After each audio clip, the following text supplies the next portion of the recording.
pengobatan yang mendorong kerja sistem imun atau kekebalan tubuh agar lebih efektif dalam melawan penyakit termasuk kanker.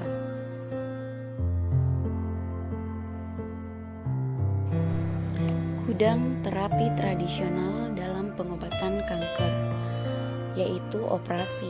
Operasi di sini dibatasi oleh mekanisme penyebaran kanker. Kemudian kemoterapi. Kemoterapi mempengaruhi jaringan sehat dan radioterapi juga mempengaruhi jaringan. Dapat dilihat sistem imun di sini dan sel kanker akan menghancurkan, kemudian menghasilkan sistem yang menghalangi kerja sistem imun. Di sini jenis imunoterapi yaitu antibodi monoklonal, kedua vaksin kanker, tiga IC blocker, keempat sitokin dan kelima itu sel punca. Antibodi monoklonal di sini berasal dari imunoglobulin kelas G dan terdiri dari fragmen ikatan antibodi dan fragmen dari komponen penyerang. Inilah bagian-bagian dari antibodi monoklonal. Kemudian vaksin kanker. Tujuan dari vaksin kanker itu memacu tubuh untuk memproduksi antibodi pada pestisida atau antigen pada tumor. Lokasi antigen yaitu sirkulasi sistem dan lingkungan sekitar tumor.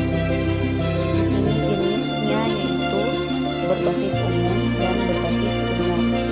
Adapun kekurangan dari vaksin kanker yaitu menghasilkan toksisitas dalam sel dan jaringan normal, namun dapat menstimulasi respon imun spesifik.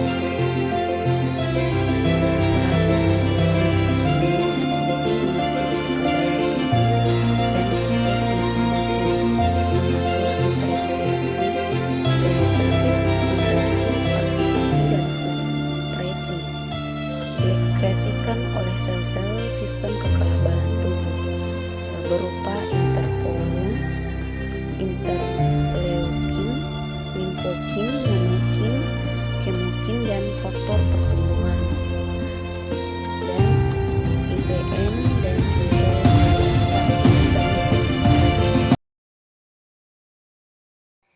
antibodi monoklonal. Antibodi monoklonal adalah antibodi monospesifik yang hanya mengikat satu epitop saja. Epitop merupakan komponen yang penting dari imunitas tubuh. Antibodi monoklonal dapat mengenali dan mengikat antigen yang spesifik. Ada dua antibodi monoklonal, yaitu yang pertama antibodi monoklonal murni dan antibodi monoklonal kombinasi. Yang pertama, antibodi monoklonal murni. Antibodi monoklonal murni adalah antibodi yang penggunaannya tanpa dikombinasikan dengan obat lain atau material radioaktif. Antibodi ini akan mengikatkan pada antigen spesifik yang dimiliki sel-sel kanker dengan berbagai cara. Contohnya trastuzumab. Yang kedua, antibodi monoklonal kombinasi. Jenis antibodi ini dikombinasikan dengan berbagai jenis obat, toksin, dan materi-materi radioaktif. Obat ini hanya berperan sebagai pengantar molekul obat langsung menuju sel kanker. Pada tahun 2002, FDA menyetujui radiolabeled untuk terapi yakni ibrutinib tiuzetan. Antibodi monoklonal sebagai obat kanker. Yang pertama, trastuzumab, kemudian pertuzumab, dan nimotuzumab. Inilah obat antibodi monoklonal sebagai obat kanker. Rekayasa protein, protein engineering. Di sini proteins with novel properties, nature, rational protein design, dan random mutagenis.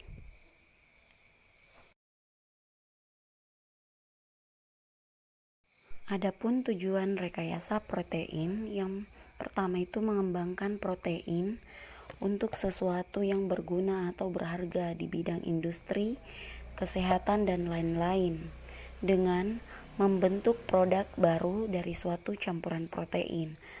Kemudian merubah struktur atau sifat protein sehingga dihasilkan perubahan pada produk protein dengan target struktur atau sifat yang diinginkan.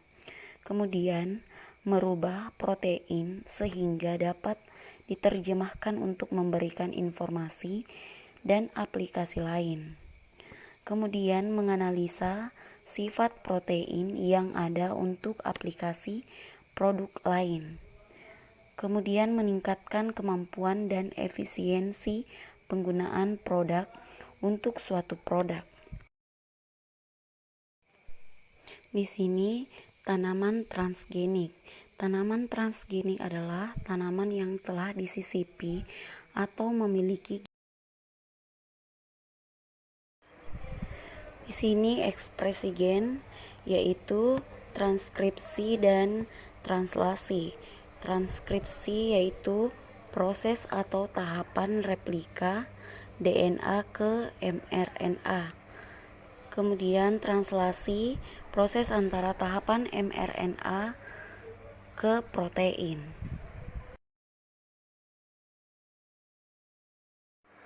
Di sini tahap transkripsi yang pertama, inisiasi, elongasi, dan terminasi.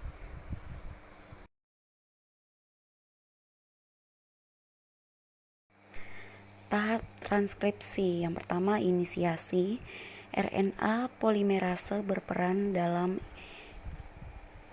untaian DNA yang disebut promotor, yang ditemukan di dekat awal gen.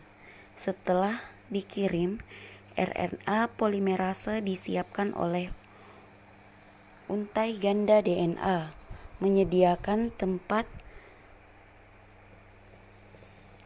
untai tunggal atau tempat yang ditranskripsi.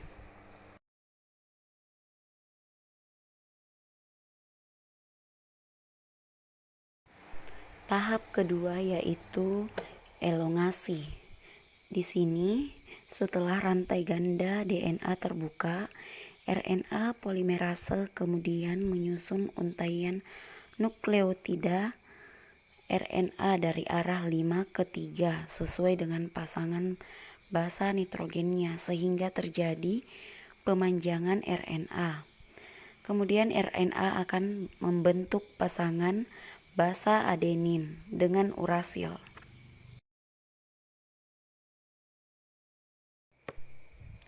Tahap terminasi.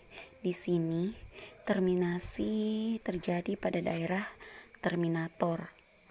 Daerah rantai DNA menyatu kembali, kemudian RNA polimerase dan mRNA yang telah terbentuk akan terlepas dari DNA.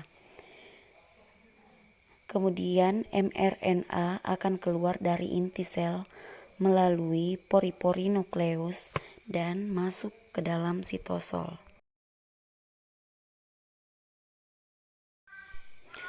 Translasi. Adapun tahap dari translasi yang pertama inisiasi, yang kedua elongasi, dan yang ketiga terminasi.